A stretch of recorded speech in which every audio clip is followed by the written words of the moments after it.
Did you know that shelling is the second most popular collecting hobby in the world? The 81st Annual Sanibel Shell Festival kicks off in about 15 minutes or so. 4 in Your Corner's Catherine Marsh is live off Periwinkle Way with more on this great three-day event.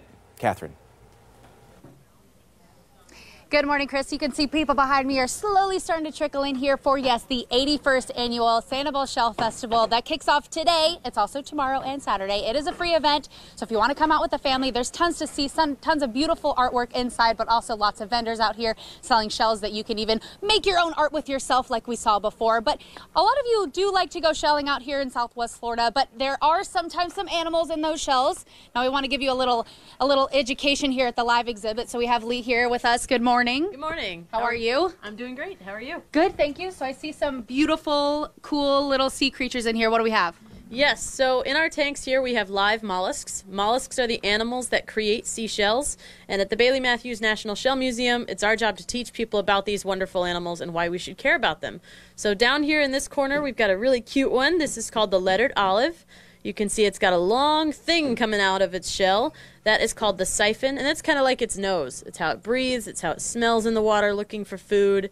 Some of them are carnivores, some of them are herbivores. So just like mammals, they eat different things, and they have to breathe, they have to reproduce, they do all the things that other animals do. They're pretty cool. These are really cool, and you can find these right here in Sanibel. Yes, all of the animals in our live tanks here at the Shell Show are local to Sanibel in Southwest Florida.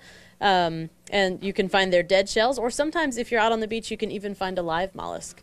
And it's important to note that when you're out on the beach looking for shells, if you find a live mollusk, if it's moving, if you can see something inside of its shell, put it back on the beach or put it back in the water gently, because we can't take live mollusks out of their habitat. It's just not nice. Yeah, that's a good note, because I know a lot of people, like, everyone inside's making artwork with shells, but there are beautiful creatures inside these shells as well. Yes, exactly. And I noticed you said creatures inside of these shells. So really, the creatures make the shell. So they're born with it, they grow with it throughout their entire life. They never leave their shell. They can't switch. They don't outgrow it. It's part of their body. So this is the creature. It's not a creature inside of the shell. It's all part of the same thing. So something that a lot of people don't know. Yeah. But it's very, very fun to learn about. It is. So if you're, coming for nonetheless other than an educational visit, tons of stuff out here to do for free. So it is today, tomorrow, and Saturday. We'll have more information coming up. But for now, we're live in Sanibel. Catherine Marsh, Fox 4, in your corner. Looks like a lot of fun, Catherine. Thank you. If you'd like to check out the Sanibel Shell Show, it begins this morning at 9, just a few minutes.